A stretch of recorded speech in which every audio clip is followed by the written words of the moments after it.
Olá! Sejam muito bem-vindos ao MedTalks, a sua pílula diária de informações sobre saúde e bem-estar. Todos os dias, às 5 da manhã, a gente traz conteúdos para incentivar e auxiliar na busca por uma vida mais saudável através da informação. E hoje, vamos mergulhar fundo em um tema essencial para o nosso bem-estar: a nossa capacidade de concentração. Sabe aquela cena? Você se senta para começar um projeto importante, algo que exige toda a sua atenção. E aí, um segundo depois, sem nem perceber, 5 minutos já se foram rolando o feed do Instagram. 15 minutos depois, você já está perdido em vídeos aleatórios no YouTube. De repente, uma hora inteira se passou. Você olha para o relógio e vem aquela pergunta: Meu Deus, onde foi parar o meu tempo? Se essa situação soa familiar, saiba que você não está de forma alguma sozinho ou sozinha nessa. A verdade é que manter o foco hoje em dia virou uma verdadeira batalha. É isso mesmo. A gente vive numa luta constante contra um bombardeio de estímulos que literalmente sequestram a nossa atenção e nos desviam daquilo que realmente importa. E aqui está o ponto mais importante de todos. A culpa não é sua. O problema não está em você, mas no fato de que o nosso cérebro opera com um sistema, um software, que simplesmente não foi projetado para a era digital. Mas a boa notícia? A boa notícia é que esse sistema pode ser otimizado. Existe sim uma forma de treinar a nossa mente para a gente recuperar o controle. Então, para a gente entender como recuperar o nosso foco, primeiro a gente precisa compreender por que o perdemos. E a resposta, acredite, está na neurociência, na forma como o nosso cérebro evoluiu ao longo de milhares de anos. Pensa só, o cérebro humano foi moldado lá na savana africana, uns 300 mil anos atrás. Naquele ambiente, qualquer informação nova era rara e muito preciosa. Um barulho estranho no meio do mato podia significar uma oportunidade de comida ou um perigo de morte. Por isso a gente desenvolveu um radar hipersensível para qualquer novidade. Agora transporta isso para hoje.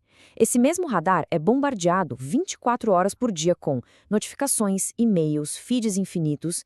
É um descompasso brutal entre a nossa biologia ancestral e o mundo em que a gente vive. E a tecnologia moderna explora essa nossa biologia de uma forma muito, mas muito eficaz.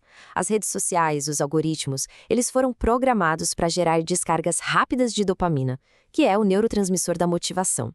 Cada like, cada notificação é como se fosse uma pequena recompensa. Com o tempo, o cérebro se vicia nesses estímulos fáceis e perde a capacidade de se satisfazer com tarefas que exigem uma atenção mais longa, mais sustentada, como ler um livro ou ter uma conversa profunda. Agora, vamos fazer um contraste. Vamos comparar a nossa realidade com a de algumas das mentes mais brilhantes da história. Isso revela um paradoxo que é, ao mesmo tempo, fascinante e um pouco perturbador. Vamos pensar em Leonardo da Vinci, Michelangelo, Isaac Newton. Eles viveram na Renascença sem acesso a nenhuma fração da informação que a gente tem hoje na palma da mão. E ainda assim, eles revolucionaram o mundo. Como? Bem, eles possuíam uma capacidade extraordinária de focar profundamente. Tenta imaginar a cena. Da Vinci observando uma única folha por meia hora, sem nenhuma distração. Apenas ele, o objeto de estudo e a sua mente em total estado de presença. A diferença é gritante, não é? Eles viviam num ambiente que promovia a atenção profunda, a gente não de estímulos constantes. Eles criavam conhecimento a partir da observação e da reflexão. Nós, na maior parte do tempo, só consumimos informação de forma passiva. As vidas deles eram integradas em torno de um propósito. As nossas, muitas vezes, são totalmente fragmentadas. Eles não eram necessariamente mais inteligentes, mas a qualidade da atenção deles, a essa era imensamente superior. Eles desenvolveram de forma natural uma habilidade que hoje a gente precisa reaprender de forma consciente. A capacidade de sustentar a atenção por longos períodos sem nenhuma interrupção. Este é o foco imparável. E a perda desse foco não é algo trivial, não.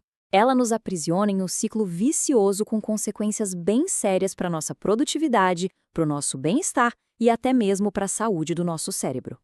Esse ciclo funciona mais ou menos assim. A distração constante impede a gente de concluir tarefas importantes. Isso gera uma ansiedade que vai crescendo, aquela consciência de que a gente deveria estar produzindo mais, e por fim, essa ansiedade acaba culminando numa sensação profunda de frustração, de viver num piloto automático, sem controle real sobre o próprio tempo e a própria vida. E as consequências vão muito além desse sentimento de frustração. A ciência mostra que a dispersão constante impede o fortalecimento das nossas conexões neurais, que é a base do aprendizado profundo. A mente se torna como um macaco, sabe? Pulando de galho em galho, sem se aprofundar em nada. Isso leva à perda de prazer nas atividades importantes. E o mais alarmante de tudo, estudos já indicam que essa fragmentação da atenção pode acelerar processos relacionados ao envelhecimento cerebral, porque afeta a comunicação entre os neurônios. Mas existe uma saída. É totalmente possível quebrar esse ciclo. A ciência nos oferece um caminho claro e muito prático para recuperar essa capacidade perdida e reverter esse processo.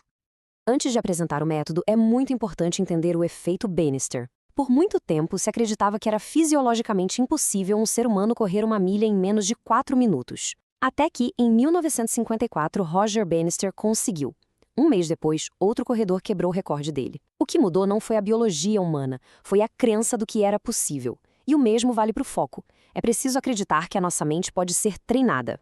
Então, aqui está o protocolo. E veja bem, não é meditação no sentido espiritual, mas sim neurociência aplicada.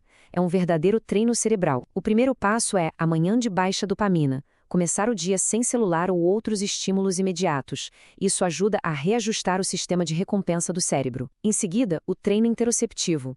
Dedicar alguns minutos para focar apenas na respiração e nas sensações internas, fortalecendo os circuitos da atenção. Para o trabalho, a eliminação total é a chave. Criar um ambiente sem qualquer distração. O trabalho em si deve ser feito em blocos de foco sustentado, com dedicação intensa a uma única tarefa. E, o que é crucial, as pausas estratégicas de 10 a 20 minutos entre esses blocos, que são essenciais para o cérebro.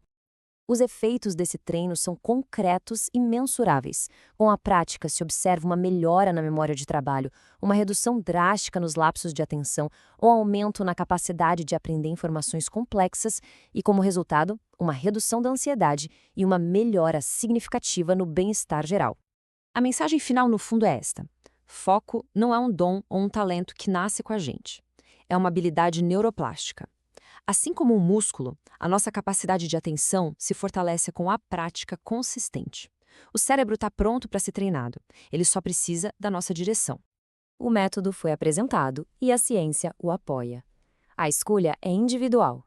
A questão que fica é: vale a pena dedicar alguns minutos do dia para transformar o próprio foco para sempre, como um gênio faria?